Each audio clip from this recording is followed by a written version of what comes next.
தோழர்களே, UPA government ஆட்சியை விட்டு போகிறதுக்கு முன்னாடி, அதாவது 2014, அப்போது ஆயில் மீதான எக்ஸைஸ் டியூட்டி என்னவா இருந்துச்சு?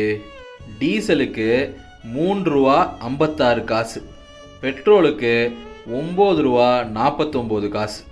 இப்போ இருக்கிற மோடி கவர்மெண்ட் ஆட்சிக்கு வந்ததுக்கப்புறம் ஆயில் ப்ராடக்ட்ஸ் மீதான எக்ஸைஸ் டியூட்டி என்னவா ஆயிருக்குன்னா, டீசலுக்கு ₹31.83, பெட்ரோலுக்கு ₹32.98. இதோட விளைவு என்னன்னா, சாமானிய மக்களாகிய நாம போடுற 1 லிட்டர் டீசலுக்கும் 1 லிட்டர் பெட்ரோல் மீதான விலை அபரிவிதமாக உயர்ந்துருச்சு. டீசலோட விலை 1 லிட்டருக்கு 800% உயர்ந்திருக்கு. பெட்ரோலோட விலை 1 லிட்டருக்கு 250% உயர்ந்திருக்கு. இந்த வரி ஏற்றத்தின் மூலியமா இந்த மோடி கவர்மெண்ட் சம்பாதிச்சது 25 லட்சம் கோடி. எவ்வளோ?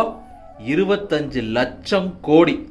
இப்போ இன்னொரு முக்கியமான விஷயம் என்னென்னா, பெட்ரோல் டீசல் மீதான எக்ஸைஸ் டியூட்டி பல காம்போனன்ட்ஸாக பிரிக்கப்பட்டிருக்கு. அதில் எந்தெந்த காம்போனன்ட்ஸ்லாம் மாநில அரசுக்கு ஷேர் பண்ண வேண்டியது இல்லையோ அந்தந்த காம்போனன்ட்ஸை மட்டும்தான் உயர்த்தியிருக்காங்க. அப்போ என்னென்னா, வரியை அதிகப்படுத்தி விலையை அதிகப்படுத்தி நம்மளை சுரண்டி தின்னு அத்தனையும் ஒன்றிய அரசு எடுத்துக்கும். திருப்பி அதை மாநில அரசுகளுக்கு கொடுக்க வேண்டியதும் கிடையாது. இப்போ இந்த பிரச்சாரத்துக்கு பிஜேபி தலைவர்கள்லாம் வராங்கல்ல, அவங்க கிட்ட இந்த கேள்வியை கேளுங்க, உடனே ஒரு உருட்டுவாங்க. பெட்ரோல் டீசல் விலைக்கும் அரசுக்கு எந்த சம்மந்தமும் இல்லை, அது கம்பெனிகள் மார்க்கெட்டு என்ன தேவையோ அதுக்கு தகுந்த மாதிரி அது டிசைட் ஆகுது அப்படின்னு ஒரு உருட்டுவாங்க. இப்போ என்ன வெங்காயத்துக்கு இப்போ எலெக்ஷனுக்கு முன்னாடி கரெக்டாக ₹2 குறைச்சிங்க, அது மட்டும் எப்படி கவர்மெண்ட்டால் முடியுது அப்படின்னு கேளுங்க.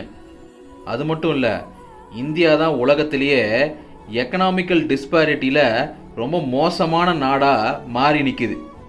அப்படின்னா என்னென்னா, இந்தியாவில் தான் பணக்காரனுக்கும் ஏழைக்குமான வித்தியாசம் ரொம்ப ஜாஸ்தியாக இருக்கான். இந்தியாவோட மொத்த பாப்புலேஷனில் டாப் 10% இந்தியாவோட மொத்த சொத்து மதிப்பில் 77% ஓன் பண்ணுறாங்க.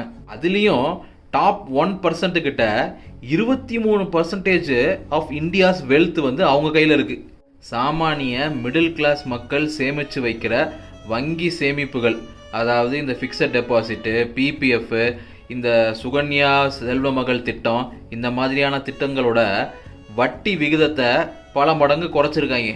அதே சமயம் பேரலாக 12 லட்சம் கோடி பெரும் முதலாளிகளுக்கு கடனை ரைட் ஆஃப் பண்ணியிருக்காங்க.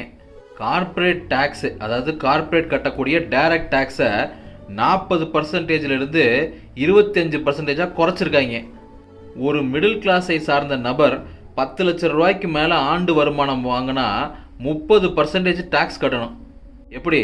ஒரு பெரிய லட்சம் கோடியில் புழங்கக்கூடிய கார்ப்பரேட் கட்டக்கூடிய டேக்ஸை விட 5% ஜாஸ்தி. இதெல்லாம் உங்கள் மண்டையில் ஏறுமா இல்லை உங்களுக்கு உரைக்குமான்னு எனக்கு தெரியல. அப்படி உரைச்சிதுன்னா, vote for India Alliance.